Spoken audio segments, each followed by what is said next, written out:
ازيكم عاملين ايه؟ يا رب تكونوا بخير. فيديو جديد يا رب يعجبكم ان شاء الله باذن الله في قناتي شيماء جمال تي في. هنعمل النهارده روتين جديد ان شاء الله باذن الله. انا واثقه ان هو هيحفزكم ويخليكم تقوموا كده وتعملوا جزء من اللي وراكم. امسكي الفيديو شغليه وانت بتشتغلي عشان تشجعيني واشجعك.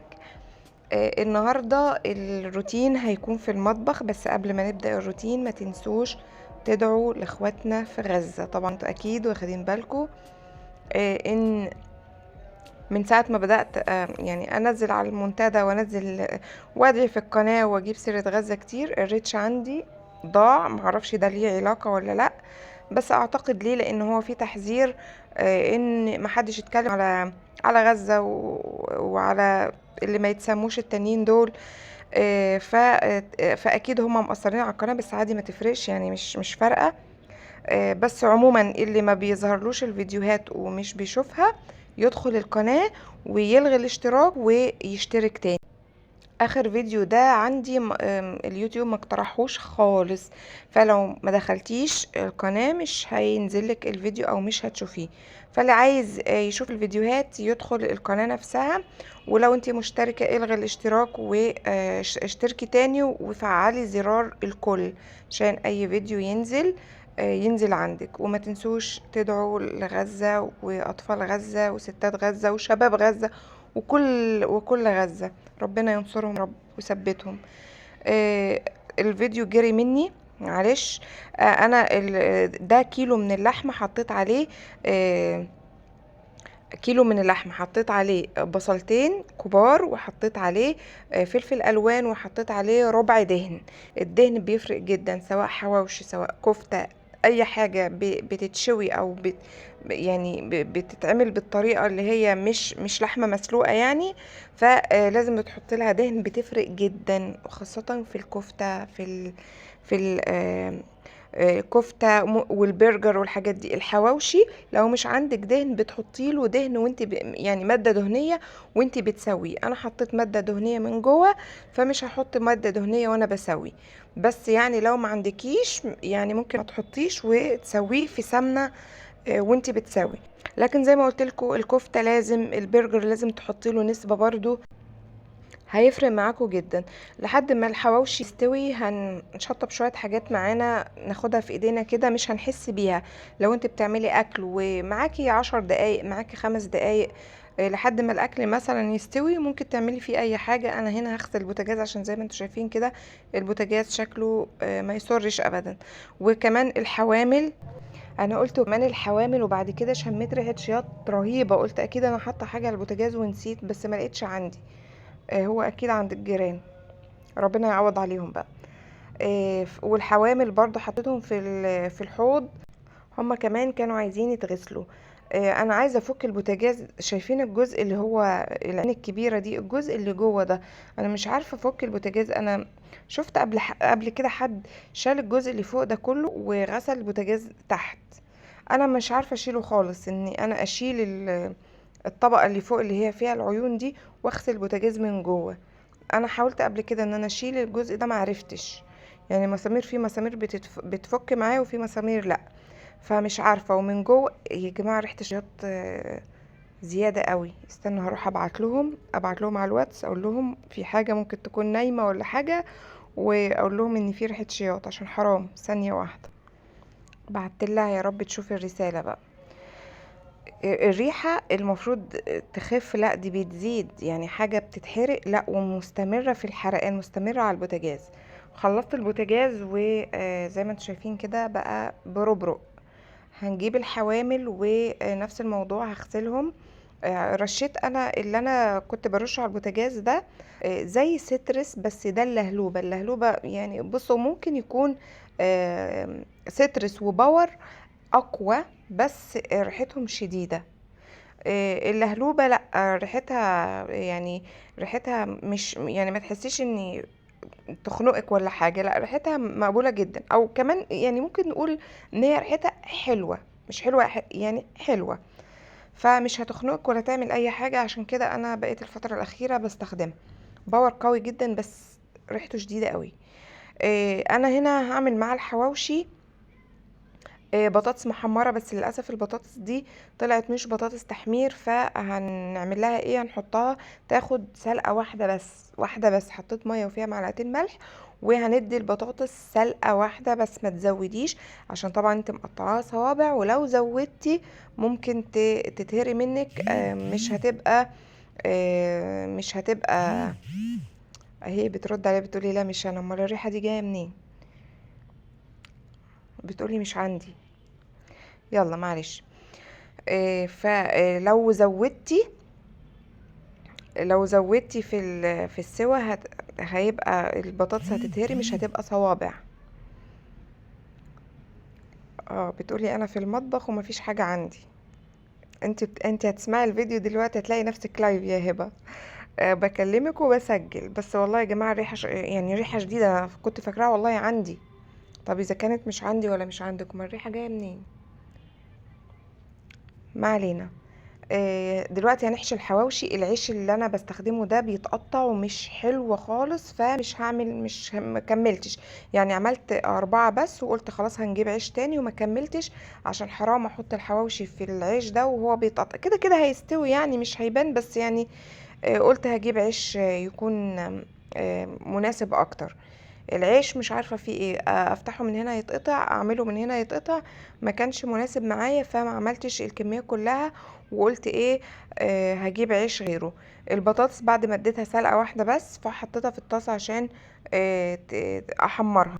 هي مش هتطلع طبعا زي بطاطس التحمير اللي انتي اصلا جايباها تحمير، بس يعني النتيجة مرضية جدا جدا، غير لما بتحطيها وبتبقى انا وريتها لكم بس مسرعة الفيديو مش عارفة ليه. بس احسن جدا من البطاطس لما تحطيها كده على طول وهي اصلا مش تحمير، تبقى مجلدة ومش حلو. دلوقتي الحواوشي لما بتعمليه على الجهاز او على الطاسة من فوق هيبقى مقرمش زي ده. لو انت عايزاه يبقى طري لازم تغلفيه وتحطيه في الفرن، ما عندكيش حل تالت. لو انت مش بتحبيه، مع اني انا مش شايفه ان الحواوشي ما يتاكلش لو كان طري، ما اعرفش، ده ذوقي في الاكل. لو الحواوشي كان طري ما يتاكلش، فانا لازم يكون مقرمش كده شويه. انا عملت يعني بصوا، كل ما بعمل كمية بقطعها كده واحطها تبقى سخنة. احلى حاجة الحواوشي ان تاكليه سخن، يعني تخيلوا ان انت هتاكلي وبعد كده تاخدي من على الجهاز على طول، تخلص الكمية وتاخدي وتحطي غيرها، بدل ما استنى الكمية كلها لحد ما تستوي، فتكون اللي انا عملتها الاول بردت. يا رب يا رب اطعم اهل غزة يا رب، وفك كربهم يا رب. تحس ان انتي كل ما بتعملي حاجة يعني تشوفيهم قدامك، يعني هما بياكلوا ولا ما بياكلوش، هما ما بياكلوش، هما ما فيش كهرباء، هما ما فيش نور، هما ما فيش اي حاجة. فكل ما تعملي حاجة تحسي ان ربنا يا رب يقف معاهم وينصرهم، النصرة من عند ربنا. بس دلوقتي قلت المرة اللي فاتت كنت هعمل معاكم وصفة، وصفتين، فقلت لكم هعمل وصفة والوصفة التانية هعملها المرة الجاية. كنت هعمل كب كيك، فمعايا دلوقتي حطيت بيضة، بس البيضة كبيرة، ممكن يعني لو البيض عندك صغير او متوسط حطي بيضتين، وكوباية سكر. دول اللي انا حطاهم بضربهم، بيضتين، بيضة كبيرة وكوباية سكر. لو البيض عندك صغير حطي 2. هنضرب لحد ما السكر، عشان السكر ده مش بودر، فهضرب فيه كتير لحد ما يدوب شوية. لو عندك سكر بودر يكون احسن. دي كوباية الا ربع زيت. يبقى كده خليها بيضتين، عشان البيض ده اللي انا عندي حجمه كبير، يعني انا حطيت واحدة فانيليا وحسيت ريحة البيض طاغية، دلوقتي احط 2 كمان، يعني على البيضة حطيت 3 فانيليا. وكوباية لبن، كوباية سكر، كوباية الا ربع زيت، وبيضة او بيضتين، خليهم بيضتين. واللي انا حطيتهم دول كوباية من الدقيق، وعليها معلقتين نشا، وعليها ذرة ملح، وعليها بيكنج باودر. شوفوا بقى قد ايه، يعني كوباية دقيق. انت هتستخدمي من كوباية لكوباية وربع على حسب الدقيق اللي عندك، بس مش هتخليه مظبوط، لان انا زي ما انتوا شايفين كده قسمتها عشان هعمل بالشوكولاتة، فخليتها خفيفة شوية، يعني انا حطيت كوباية بالظبط. زودت بقى معلقة كاكاو كبيرة في نص، قسمت الكمية نصين. نص هعمله بالشوكولاتة، وده كان احلى، وده هو اللي انصحكم بيه. حطيت معلقة كبيرة من الكاكاو، وشميت ريحه بيض زي ما انا قلت لكم، فرحت حاطه فانيليا هنا بعد ما قسمتهم، فشميت ريحه البيض. لو كان قبل ما اقسمهم كنت احط واحده بس فانيليا، بس انا كده خلاص كنت قسمتهم فحطيت واحده هنا وواحده هنا. وزودت معلقه من الدقيق في الابيض، يعني الشوكولاته حطيت معلقه كبيره من الكاكاو، والابيض حطيت معلقه كبيره من الدقيق. احسبوها انتوا بقى. يعني انا في الاول حطيت كوبايه من الدقيق، عليها معلقتين من النشا وذره ملح ومعلقه كبيره بيكنج باودر. بعد ما قسمتهم، الكوبايه الكبيره دي اللي انا حطيتها في الاول قسمتها نصها في الكاكاو، حطيت معلقه من الكاكاو، والابيض حطيت معلقه من الدقيق، زودت يعني. يبقى كده تقريبا ايه، تقريبا كوبايه وربع على بعضها. انا حطيت ال اسمها ايه دي، الاشكال دي حطيتها، بس هما ناقصين اتنين. كانوا الاولاد بيلعبوا بيهم وقطعوهم، معرفش طلوهم ازاي. مش طلوهم ازاي يعني، انا هما بيحبوا ياخدوا الكب كيك بالقالب بتاعه. يعني دلوقتي انا هطلع، تشوفوني في اخر الفيديو طلعت نصهم والنص التاني لا، هياخدوه بالقالب بتاعه. واحيانا معرفش بياكلوه بالقالب ولا ايه والله مش عارفه. فعملت نصهم بالشوكولاته، ومن فوق هنحط الشوكليت شيبس. انا ليه كنت هعملها مع الكوكيز المره اللي فاتت؟ عشان تقريبا مشتركين في مقادير كتير، والمقادير كلها كانت قدامي. بس عملت المره اللي فاتت واحده، والمره دي واحده. بصوا شكلها يا جماعه عامل ازاي. يعني الشوكولاته دي تتاكل كده من غير ما تسويها. شوكولاته شوكولاته يعني، عامله زي الموس كده. والابيض حطيته في الباقي. هنا في غلطة يعني، حاولوا ما تعملوهاش، ان انا حطيت الابيض مع الشوكولاتة. فالسوا بتاع الابيض، انا بصراحة المعلومة دي ما كنتش اعرفها غير لما عملت الابيض. السوا بتاعه غير بتاع الشوكولاتة، يعني الشوكولاتة بيستوي وخلاص عايزة تطلعيه، والابيض بيبقى لسه محتاج لون من فوق، يعني هو بيبقى مستوي من تحت بس محتاج لون. دلوقتي هتشوفوه لما يطلع من الفرن، هتحسوا ان الابيض ابيض قوي، لا هو مستوي. هوريهولكوا دلوقتي، انا شكيت فيه شخصيا فحبيت اوريهولكوا قدامكم. حطيت فيه الخله ووريتهولكوا من تحت. بس كان عايز ياخد لون من فوق. اللي انا حطيته من فوق ده مربى، يعني عملته معاملة السويس رول، يعني ممكن تعتبروه سويس رول شوية، مش لا هو كوب كيك، بس يعني حطيت المربى من باب يعني ان هو شبه السويس رول شوية. الكيكات بتحب المربات. في الدقيقتين دول، اللي مش دقيقتين، هي اخدت يعني بصوا من 10 لربع ساعة. زي ما بتسوي الكيك بالظبط، الفرن سخنة، وبعد كده لما بتحطي الكب كيك بتوطيها.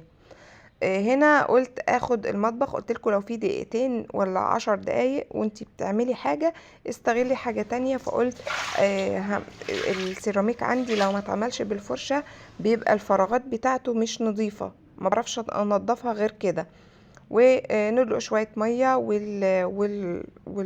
اسمها ايه، السجادة او المشاية اللي هنا كنت غسلاها، فقلت ننضف المكان بالمرة. بالمناسبة المساحة دي بتنشف حلو قوي. انا قلت لكم استخدميها ما بين السجاد والحاجات اللي زي دي، كمان في التنشيف لو انتي محتاجاها في التنشيف زي كده بتنشف حلو قوي. بس كده ما خدش المطبخ معايا 10 دقايق وخلص. نفرش بقى دي. قلت لكم دي برضو عليها ريفيو قبل كده، اني انا ما بحسش ان هي بيبان عليها ان هي مش نظيفة، بس احساسك هو اللي بيخليكي تغسليها او لا. ناس كتير مش بتملها وبتقول بتتوسخ بسرعة، انا شايفة العكس، ما بيبانش اصلا عليها. لو ما اخدتيهاش كده ومن قفاها ورحتي غسلتيها مش هتقولك ان انا مش نظيفة. هنطلع دلوقتي اهو الكب كيك زي ما قلت لكم. هتحسوا ان خلاص الشوكولاتة خلاص استوت ومش عايزة ولا دقيقة تانية. والابيض لسه ابيض شويه بس مستوي يعني. وكمان الكاميرا مطلعاه ابيض زياده، انا هوريهولكم من قريب مش هتحسوه ابيض بالشكل ده. شوفوا الاولاد اخدوا بالقالب، مش عايزين اطلعه. فانا قلت لهم هطلع نصهم ونصهم خدوه اسمها ايه يا جماعه دي، اسمها والله رايح الاسم، طالما راح الاسم مستحيل يجي. طلعتها. هوريكم بقى الابيض. بصوا هتحسوا ان هو ابيض جدا، بس هو يا جماعه مستوي زي ما انتوا شكيتوا دلوقتي ان هو مش مستوي، انا كمان شكيت. عشان كده عملت اختبار الخله ووريتهولكم من تحت ومن فوق آه، دلوقتي قدامكم. بس هو يا جماعه في الحقيقه يعني مش فاتح بالشكل ده. مش عارفه ليه فاتح قوي بالشكل ده، مش عارفه. اديني جبت الخل عشان اثبت لكم ان هو مستوي من فوقه ومن تحته، بس ما كانش ينفع اسيبه لان كان هيضر اخوه اللي هو بالشوكولاته. بصوا بقى من قريب مش فاتح زي ما انتوا شفتوه من بعيد. يعني هو مستوي من فوق ومن تحته وتمام، وطعمه فله الفله وزي الفل. بس يستحسن ان انت تحطي الشوكولاته لوحده والابيض لوحده عشان تتحكمي في درجه الحراره. شايفين الشوكولاته ما كانتش يعني مش هتستحمل ولا ثانيه تانية على النار، خلاص كانت استوت. وبس كده الفيديو خلص. يا رب يكون عجبكم. اشوفكم في فيديو جديد ان شاء الله. لا، قبل ما اشوفكم في فيديو جديد ان شاء الله، ده باقي الحواوشي هتعمليه وترميه في الفريزر، هينفعك في اي وجبه. ممكن تعبانه، اي حد جعان وانت ما عندكيش حاجه تطلعي وتعملي، هينفعك جدا. لو كميه اللحمه زادت وانت بتعملي، اعمليها في الارغفه عادي جدا وحطيها في الفريزر. بتنفعني قوي وبتنجزني قوي في ايام كتير ببقى مش فايقه، الاولاد جايين جعانين ولسه ما حضرتش، فيبقى عندك حاجه جاهزه. وكده الفيديو خلص. يا رب يكون عجبكم. اشوفكم في فيديو جديد ان شاء الله. سلام.